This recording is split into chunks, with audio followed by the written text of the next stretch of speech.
Friends, पिछले class हम लोग डिकम्पोजिशन रिएक्शन देख रहे थे। हम लोग ये देखे थे कि डिकम्पोजिशन रिएक्शन तीन तरह का होता है। ऐसा डिकम्पोजिशन रिएक्शन यानी ऐसा तोड़ने वाला रिएक्शन जिसमें एनर्जी हीट के रूप में यूज किया जाए उसको हम लोग कहते हैं थर्मल डिकम्पोजिशन। ऐसा डिकम्पोजिशन रिएक्शन जिसमें लाइट यूज किया जाए उसको हम लोग कहते थे फोटोलाइसिस। और ऐसा डिकम्पोजिशन रिएक्शन जिसमें इलेक्ट्रिसिटी यूज किया जाए, इलेक्ट्रिक करंट का इस्तेमाल किया जाए उसको हम लोग कहते थे इलेक्ट्रोलाइसिस। आज हम लोग तीसरा टाइप ऑफ केमिकल रिएक्शन में आ रहे हैं जो कि है डिस्प्लेसमेंट रिएक्शन। का ढांचा कुछ इस प्रकार दिखेगा। मतलब डिस्प्लेसमेंट रिएक्शन में होगा क्या, अगर कोई ज्यादा रिएक्टिव मेटल यानी ज्यादा ताकतवर कम ताकतवर को हटा कर उसका कुर्सी छीन के खुद बैठ जाएगा। मतलब अगर C ज्यादा रिएक्टिव है A से, C भी एक मेटल है, A भी एक मेटल है और A भी मेटल और नॉन मेटल का कोई कंपाउंड। अगर C ज्यादा ताकतवर होगा A से तो A को हटा देगा और खुद बैठ जाएगा। इसको कहेंगे डिस्प्लेस कर देना। मतलब अगर C ज्यादा ताकतवर है तो A को हटा कर खुद बैठ जाएगा और एक कंपाउंड का फॉर्मेशन करेगा। इसी तरह का रिएक्शन को कहते हैं लोग डिस्प्लेसमेंट रिएक्शन। अब कैसे पता चलेगा कि कौन सा मेटल ज्यादा रिएक्टिव है या कौन सा मेटल कम रिएक्टिव है? उसके लिए आपको ये टेबल याद रखना होगा। ये टेबल याद रखने का तरीका है, आप एक बार याद कर ले इसको। ये टेबल है potassium, sodium, calcium, magnesium, aluminium, zinc, iron, tin, lead, hydrogen, copper, mercury, silver, gold. आगे तो ये टेबल को आप याद कर ले तो काफी ज्यादा अच्छा रहेगा आपके लिए। आपको पता चल जाएगा कि कौन सा ज्यादा रिएक्टिव है और कौन सा कम रिएक्टिव है। इस टेबल में सबसे ऊपर जो है सो ज्यादा रिएक्टिव है और जैसे जैसे हम नीचे आते चले जाएंगे वो धीरे धीरे कम रिएक्टिव होते चला जाएगा। तो सबसे ऊपर का सबसे ज्यादा रिएक्टिव यानी मोस्ट रिएक्टिव और सबसे नीचे वाला लीस्ट रिएक्टिव यानी सबसे कम रिएक्टिव। आगे अब कुछ एग्जांपल से समझते हैं, फिर इसका डिफिनेशन बनाएंगे। एग्जांपल देखते हैं जैसे CuSO4 प्लस Zn। अब देख रहे हैं आप कि ये रिएक्शन का स्ट्रक्चर अभी हम जैसा बताए थे उसी टाइप का मिल रहा है। यानी ये एक मेटल है, ये कंपाउंड है मेटल और नॉन मेटल का। अब दो केस हो सकता है, या तो ये कॉपर को हटा के खुद बैठेगा या तो नहीं हटा पाएगा। डिपेंड करेगा कि ये ज्यादा रिएक्टिव है या नहीं। तो उसके लिए आपको रिएक्टिविटी सीरीज का टेबल फिर से याद होना चाहिए। तो रिएक्टिविटी सीरीज में दो लोग यहाँ पर दो एलिमेंट्स है, जिंक और कॉपर। अब देखना है कि जिंक और कॉपर में कौन ज्यादा रिएक्टिव है। ऊपर यानी कौन आता है, जिंक की कॉपर। तो जैसे ही हम लोग रिएक्टिविटी सीरीज का टेबल देखेंगे तो उसमें जिंक काफी ऊपर है कॉपर से, यानी zinc is highly reactive than copper. तो होगा क्या, जिंक कॉपर को हटा के खुद बैठ जाएगा और कॉपर अलग हो जाएगा। यानी ये बनाएगा ZnSO4 प्लस Cu। आपको नाम पता होगा, इसका नाम था कॉपर सल्फेट, ये है जिंक, ये है जिंक सल्फेट और ये है कॉपर। आप ये जानते हैं कि जिंक सल्फेट का भी कुछ खास कलर होता है और कॉपर सल्फेट का भी कुछ खास कलर होता है। कॉपर सल्फेट का कलर होता है ब्लू, जो कि हम बताए थे ब्लू विट्रॉल, और जिंक सल्फेट का कलर होता है व्हाइट यानी व्हाइट विट्रॉल के नाम से ये जाना जाता है। आगे तो ये रंग चेंज होकर के भी बताएगा कि केमिकल रिएक्शन हुआ है। कुछ और एग्जांपल लेते हैं, जैसे एक और लेते हैं CuSO4 प्लस Fe यानी आयरन। अब अगर आयरन ज्यादा रिएक्टिव होगा कॉपर से तो कॉपर को हटा के खुद बैठ जाएगा। आप रिएक्टिविटी सीरीज में देखिएगा कि आयरन ज्यादा रिएक्टिव है कॉपर से, तो ये बनाएगा FeSO4 प्लस Cu। लेकिन अगर कोई आपसे पूछे कि FeSO4 प्लस Cu क्या बनाएगा, अगर कोई पूछ दे कि FeSO4 प्लस Cu क्या बनाएगा, अब यहां पर देखिए, यहां पर कॉपर आयरन को डिस्प्लेस कर पाएगा या नहीं। तो कॉपर काफी कम रिएक्टिव है आयरन के मुकाबले, यानी कि कॉपर FeSO4 में से Fe को डिस्प्लेस नहीं कर पाएगा, इसका कुर्सी छीन के नहीं बैठने का इसमें क्षमता है। तो होगा क्या, यहाँ पर किसी किस्म का रिएक्शन नहीं होने वाला, यानी यहाँ पर नो रिएक्शन टेक प्लेस। आगे यानी केमिकल रिएक्शन तभी होगा जब यहाँ पर एक हाईली रिएक्टिव मेटल है और वहां पर कोई लीस्ट रिएक्टिव मेटल है या उससे कम रिएक्टिव मेटल है, तो highly reactive metal least reactive metal को डिस्प्लेस कर देगा। ठीक है, यानी डिस्प्लेसमेंट रिएक्शन क्या होगा? The reaction in which one metal displace the another metal from its compound is called displacement reaction. आप इसको इस ढंग से कह सकते हैं, the reaction in which highly reactive metal displace the least reactive metal is called displacement reaction. आगे इसका कुछ और एग्जांपल देखो, जैसे अगर कोई पूछे HCl यानी hydrochloric acid plus Na reaction होगा या नहीं होगा, अगर होगा तो क्या होगा? आगे तो आप देख सकते हैं सोडियम क्या हाइड्रोजन से ज्यादा रिएक्टिव है? टेबल को फिर से देखिए तो सोडियम ज्यादा रिएक्टिव है हाइड्रोजन से, तो होगा क्या? NaH को हटा करके बैठ जाएगा। आप रफ कर सकते हैं, ये बनाएगा NaCl प्लस हाइड्रोजन H के रूप में नहीं H2 के रूप में रिलीज होगा। आप इसको बैलेंस कर सकते हैं।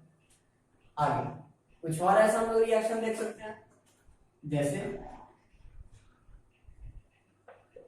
H2SO4 प्लस पोटेशियम ले लेते हैं इस बार। आगे अब आप देख सकते हैं क्या ये रिएक्शन होगा या नहीं होगा? आगे तो ये रिएक्शन होगा, क्यों? क्योंकि पोटेशियम ज्यादा रिएक्टिव है हाइड्रोजन से, तो पोटेशियम हाइड्रोजन को हटा करके खुद बैठ जाएगा।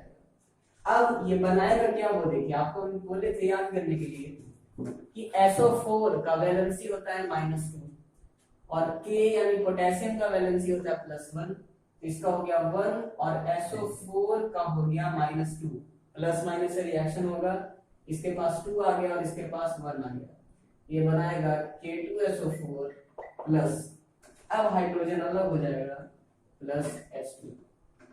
आगे अगर हमको ये दोनों ही इक्वेशन को बैलेंस करना है तो क्या करना पड़ेगा वो फिर से सीखिए। यहाँ पर हाइड्रोजन देख सकते हैं, इस तरफ 2 है और इस तरफ 1 है। आगे जैसे ही हम हाइड्रोजन को इधर भी 2 कर देते हैं तब क्लोरीन गड़बड़ा जाता है। क्लोरीन अब हो गया 2 और इधर क्लोरीन है 1, तो क्लोरीन को भी बैलेंस करना होगा। अब सोडियम गड़बड़ा जाता है, सोडियम इधर है 2 और इधर है 1 और इसमें भी कर दिया हम 2। अब इक्वेशन ये बैलेंस हो गया। नीचे वाले को बैलेंस करते हैं। आगे नीचे वाले को बैलेंस करने के लिए आप देख सकते हैं पोटेशियम यहाँ पर 1 है और यहाँ पर पोटेशियम 2, तो यहाँ पर हम पोटेशियम को 2 कर दिया। आगे हाइड्रोजन इधर भी 2 है उधर भी 2, SO4 जैसा था वैसा ही, यानी ये वाला अब इक्वेशन बैलेंस हो चुका है। आगे तो ओवरऑल कौन ज्यादा रिएक्टिव है या कौन कम रिएक्टिव है ये आपको पता तब चलेगा जब आपके पास रिएक्टिविटी सीरीज दिमाग में होगा। आगे तभी आप ऐसा बना सकते हैं। आगे अब हम लोग देखते हैं अगला टाइप ऑफ केमिकल रिएक्शन जो था double displacement reaction.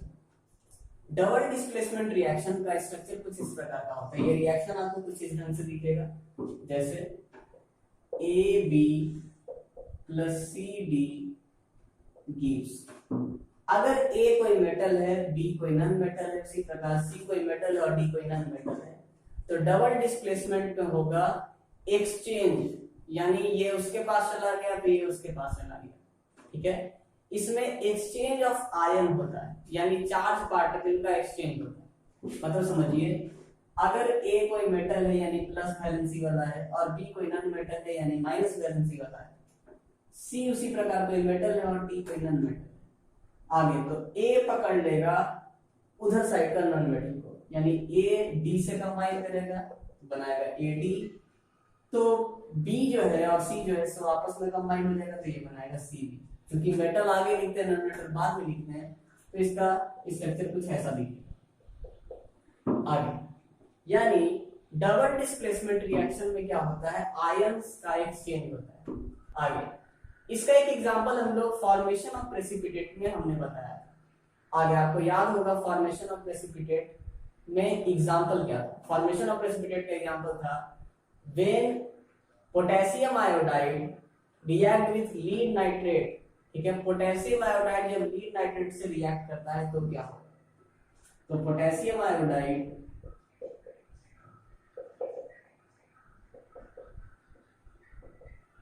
Plus lead nitrate reaction हुआ था तो क्या हुआ? अब देखिए पोटेशियम मेटल है, आयोडाइड नॉन मेटल है, लीड मेटल है, नाइट्रेट नॉन मेटल है। आगे तो पोटेशियम नाइट्रेट बनाएगा और लीड आयोडाइड बनाएगा। ये बनाएगा पोटेशियम नाइट्रेट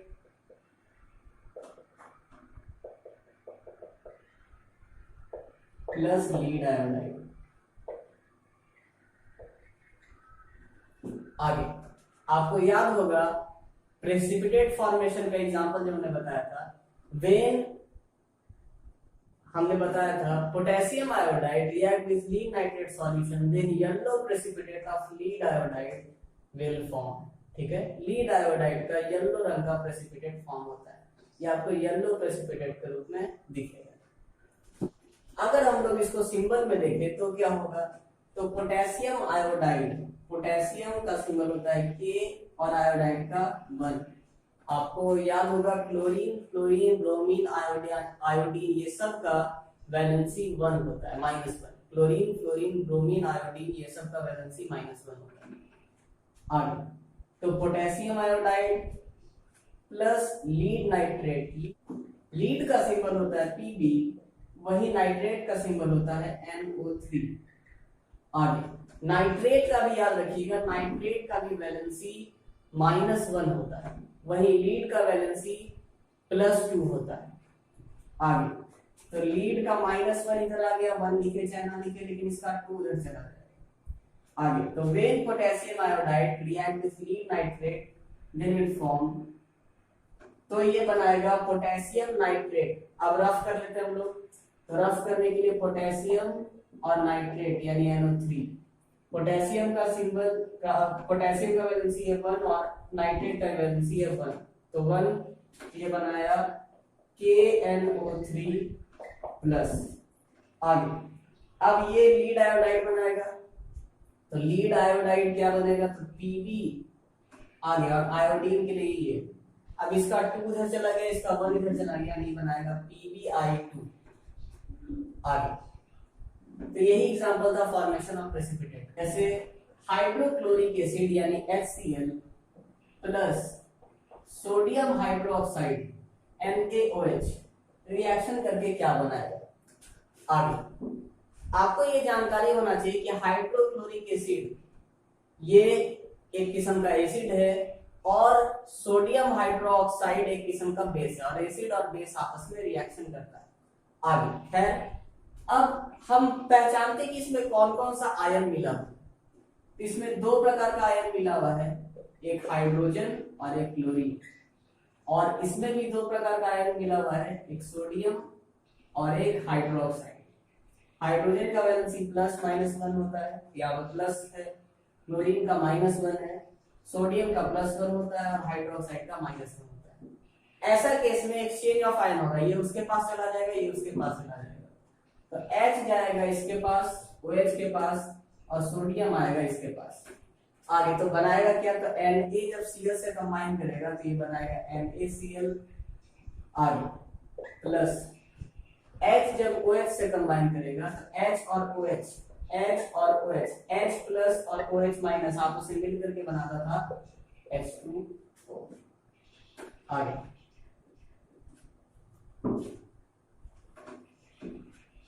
तो डबल डिस्प्लेसमेंट रिएक्शन क्या होगा, those reaction in which exchange of ion take place between two compounds is called double displacement reaction। ऐसा रिएक्शन जिसमें एक्सचेंज ऑफ आयन हो जाए 2 अलग अलग कंपाउंड के बीच में, उसको हम कहते हैं डबल डिस्प्लेसमेंट रिएक्शन। अब आपको हर एक टाइप का रिएक्शन का एग्जांपल याद रखना है। कॉम्बिनेशन रिएक्शन का कौन सा एग्जांपल हो गया, डिकम्पोजिशन रिएक्शन का कौन सा एग्जांपल हो गया, डिस्प्लेसमेंट रिएक्शन का कौन सा एग्जांपल हो गया, और एक डबल डिस्प्लेसमेंट रिएक्शन का कौन सा एग्जांपल हो गया। सीबीएसई के द्वारा अक्सर कोई एक टाइप ऑफ रिएक्शन पूछ देता है विथ एग्जांपल, ठीक है, तो आपको एग्जांपल याद रखना है। आपसे ये भी एक इंपॉर्टेंट ये भी सवाल था कि कौन सा reaction black and white photography में यूज किया जाता है, ठीक है, तो आपको इसका भी जवाब याद होना चाहिए, पिछले क्लास में हम देखे थे। आगे एक इंपॉर्टेंट सवाल ये भी आता है, why decomposition reaction is just opposite to the combination reaction. Decomposition reaction को ठीक उल्टा कॉम्बिनेशन रिएक्शन का क्यों कहा जाता है? ठीक है, कारण था कि कॉम्बिनेशन रिएक्शन में दो या दो से अधिक सब्सटेंस मिलकर एक सिंगल सब्सटेंस बनाते थे, वही डिकम्पोजिशन रिएक्शन में एक सिंगल सब्सटेंस फ्लोट करके दो या दो से अधिक सब्सटेंस बनाते थे। आगे पहला अंतर ये है। दूसरा, कॉम्बिनेशन रिएक्शन के दौरान एनर्जी रिलीज होता था, यानी all combination reaction are exothermic. वहीं तोड़ने के लिए हम लोग को हीट देना पड़ता था या किसी तरह की एनर्जी देना पड़ता था, यानी all decomposition reaction are endothermic. तो दो अंतर है, that's why they are just opposite to each other. आगे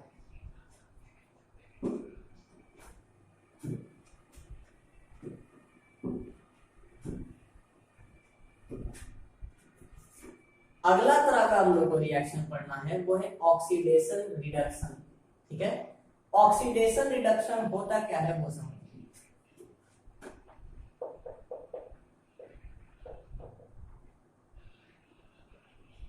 ऑक्सीडेशन अगर आपके किताब के डिफिनेशन के हिसाब से माना जाए तो किसी में ऑक्सीजन का आ जाना ही कहलाता है ऑक्सीडेशन। ठीक है, अगर किसी में ऑक्सीजन ऐड हो जाएगा तो कहलाएगा वो ऑक्सीडेशन। ठीक है, यानी कि ऑक्सीडेशन का मतलब कोई ऐसा रिएक्शन जिसमें ऑक्सीजन किसी से ऐड हो गया तो कहलाएगा कि यहाँ पर ऑक्सीडेशन हो रहा है। आगे, यानी ऑक्सीडेशन का पहला डिफिनेशन है addition of oxygen is called oxidation. ठीक है, ऑक्सीजन का आ जाना ही कहलाएगा ऑक्सीडेशन, या फिर किसी में से हाइड्रोजन का चला जाना भी कहलाएगा ऑक्सीडेशन। ऑक्सीजन का आ जाना या हाइड्रोजन का चला जाना, ये दोनों ही ऑक्सीडेशन कहलाएगा। आगे दूसरा है रिमूवल ऑफ हाइड्रोजन। ठीक है, हाइड्रोजन का चला जाना कहलाएगा ऑक्सीडेशन। वही रिडक्शन किसको कहेंगे वो देखिए।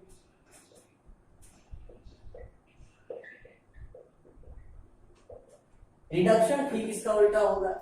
रिडक्शन मतलब हाइड्रोजन का आ जाना और ऑक्सीजन का चला जाना, यानी ये होगा एडिशन ऑफ हाइड्रोजन। ठीक है, या तो होगा रिमूवल ऑफ ऑक्सीजन। ठीक है, ये कहलाएगा रिडक्शन। ज्यादातर रिएक्शन ऐसा होता है जिसमें ऑक्सीडेशन भी हो रहा हो और रिडक्शन भी हो रहा हो, तो ऐसा टाइप का रिएक्शन को हम लोग कहते हैं रिडॉक्स रिएक्शन। अगर आपसे पूछ दे सिर्फ व्हाट इज ऑक्सीडेशन रिएक्शन, तो addition of the reaction in which addition of oxygen और removal of hydrogen take place is called oxidation.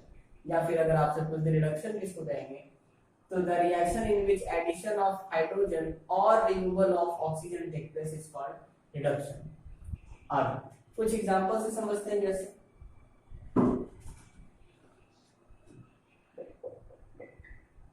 Na